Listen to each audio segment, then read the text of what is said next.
Good evening, Blackwood Insomniacs. It's your local ghost storyteller here, Ally Clifford. If you're still awake, you're in the right place. Okay, so I am about to maybe sound a little crazy, but bear with me, and if you agree with me, help. So, remember when I told you guys that when I was at the main building snooping around, I saw pink rhinestones on the ground? There were quite a few, and I assumed they were from students who go in there to drink and smoke, since the stones look like the type I would stick on my face for parties, and there were a lot. And a few of you said that you don't know if it's the podcast or the two missing girls' family and friends causing an uproar, but there are finally missing person posters of them at school. The ones we were told about were in the school library. The two missing girls were Peyton Lewis and Cameron Peterson. They disappeared in the same week last spring, the same week pledging for Delta Theta Rho was happening. Harper isn't here right now, so I couldn't show her this. She was with me at the library and then wandered off. But anyway, the thing I came to tell you guys, and Alex of course, is that Cameron was last seen in a denim jacket covered in pink rhinestones.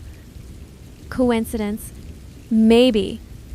I still don't know exactly what drew Alex to the main building. He does research on all these weird things that happen around here. Did he know something and want to confirm it? Who was the person at the main building when I was there, and did they come running towards me or away? Now before you all run to the comments to tell me I'm crazy, why is it that... I found it! I found it! Hello? What did you find, and where did you disappear off to? I was looking for information on the ritual killing. And the timeline some people gave was the 1930s, so I went to look through newspaper articles from then. Weirdly, the school library has so many gaps between its newspapers, so I decided to go to the town library. That is weird, and explains why Alex always went to town rather than the school library. Yeah, I spoke to Mrs. Ellington, who works there. The lady Alex always talks about who helps with his research. Of course. Hello, Mrs. Ellington. And we found a few articles on Blake Scott, aka the ritual killing. Okay guys, I need to look at that. I'll record today's story separately. I'm back. Not sure how to edit this part. No matter, you guys get to hear how we uncover things in real time. I'll cover Blake's story another time. There's a lot of information we still don't have, but now that makes her story even sadder.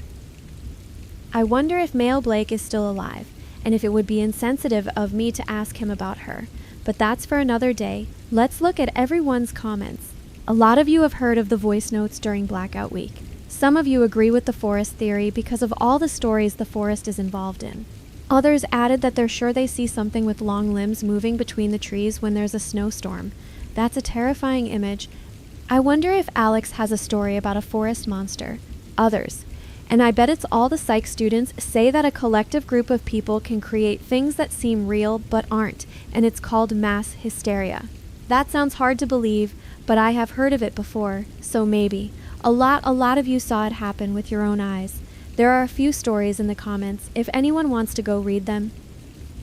Safe to say, I feel like when it comes to Alex's stories, the voice notes at 317 seem to be the one most believed to be true. Now for this week's story, the radio station. Fun fact, this story is what inspired Alex to start Blackwood Insomniacs. I wonder why he hasn't told it yet. I hope he didn't leave it for a milestone episode. If so, please share, subscribe, and like so we can make it one. The radio station. Back in the 80s and 90s, college radio was a big thing. Many students would run their own radio stations using homemade equipment that allowed them to broadcast a few miles out. They would gossip about students, talk about conspiracy theories, and rant about not trusting the government. There were stations about aliens, and some of the more serious students would start their journalism careers with their stations, reporting on local news. It was just a fun thing to start, as a project or a hobby. The Voice of Blackwood was one of those small homemade radio stations. It was run by a student by the name of Thomas Holloway. He enjoyed telling scary stories.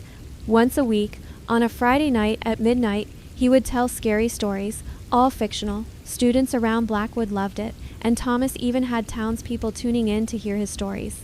Students would gather together around a radio to listen in. His stories would be retold around campfires and at sleepovers. Scary and unsettling tales, the only comfort being that they weren't real. However, some of his stories stopped sounding fictional. It wasn't immediate. Sometimes it would be weeks or months later when something from a story he had told would happen in real life. too many things sounding too similar to his stories to ignore. Now, years later, there are still things that happen which were told as fictional events in his stories and somehow came true. Or did he predict them? The biggest story that made people take notice was about a young girl who was about to start her final year at Blackwood as the president of her sorority house. Because of jealousy and resentment, she was murdered by her friend and sorority sister. Her body was found in an open grave by the graveyard's groundskeeper when he was preparing the grave for a funeral that day. Years later, a girl was found in an open grave, clearly murdered. In her case, her boyfriend was believed to have killed her. He was the last to see her. They had even taken a photo together that night before she left him to go back to her sorority house. But there was no proof to convict him. Socially, however, he was convicted.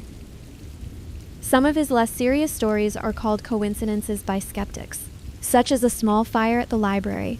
Not too serious, that was the subject of a silly ghost story about a ghost trying to get a person's attention. The ghost would throw books off shelves, and when the person looked away and back to their desk, the book they had been reading would be gone. But after many attempts, growing impatient and feeling ignored for so long, the ghost's rage ignited a fire. It was as if a small explosion had erupted from a bookshelf, and in the story no one could logically determine how the fire started.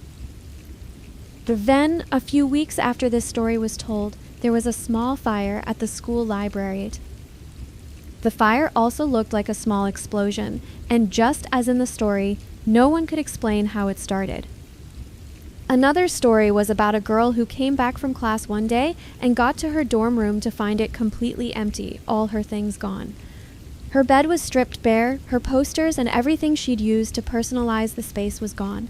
Her closet was empty, her desk was empty.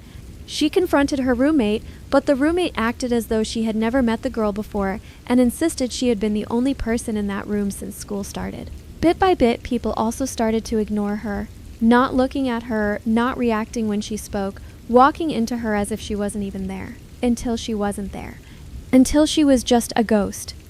Well, a few months after this story, students in a specific dorm room reported that their door would suddenly fly open as if someone had barged in, but there would be no one there, and no one in the hallway either. Even people walking past would be startled by the sudden bang of the door slamming, and the angle of the door meant a strong draft couldn't have caused it.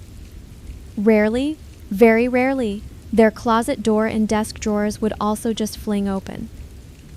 This happened so infrequently that it kept the students on edge, constantly not knowing when they might reach for their closet door, and it suddenly just flies open. There are stories about accidents that happened during events or group gatherings, and just as they were told in his stories, the accidents would occur. Many students began recording his stories and waited, half expecting them to come true at some point, or trying to prevent things from happening. A lot of people started to wonder, did Thomas predict the future? Where did he get his stories if they were just stories? If he wrote them himself, was he unconsciously bringing them to life? Or did he hear them from someone who had somehow seen these events happen in the future? There are many theories we can speculate on, but the only person who could answer that question is Thomas Holloway, and he hasn't told anyone, or at least not anyone we know of. Maybe no one would believe it. There is one story Thomas told that the people of Ravenbrook are still holding their breath, waiting to see come true. That story is about a copycat killer. What makes this story terrifying is the fact that Ravenbrook and Blackwood had never had a serial killer before, so how could there be a copycat? The more daunting thought is, what if there was one, and no one realized it was actually murder? It's not like the town hasn't had its share of violent deaths. Look at Blake Scott. Look at the open grave murder, and there are far too many missing persons. So is there a copycat killer still waiting to be born, waiting to live out that story? Or what if he already exists? In the last year of Thomas's time at school, he stopped telling stories once a week. He stopped telling stories almost entirely. Some nights he would just talk to his listeners, never sticking to a topic, rambling on, never quite finishing his thoughts. But what stood out to his listeners more than anything was this. He sounded scared. The legend of Thomas's radio station, the voice of Blackwood, didn't have a definitive ending. Many believed he finished university and moved on to adult life, living somewhere else. However, listeners who stayed tuned until the broadcast was nothing but static report that, in his final transmission, Thomas began reading names the listeners recognized, people from Ravenbrook, people from Blackwood, and at the end he read his own name, Thomas Holloway. The broadcast ended, static. No one heard from Thomas again. The names he read were people who would pass on, not all at once, most of them dying years later of old age, and that's been called a coincidence by some, maybe just to settle their own worry. But what if Thomas didn't move? What if he could also have passed when his station went to static? But that wasn't entirely the end of the voice of Blackwood. Sometimes when you fiddle around with an old radio, a car radio, a vintage stereo, after midnight, you might pick up a station with a man telling a story. You will feel pulled to listen, pulled to hear the end. But you shouldn't. Turn the radio off, because if you continue to listen, you might start to hear the story begin to resemble aspects of your own life. What do you think, Blackwood? Do you think Thomas's radio station predicted the...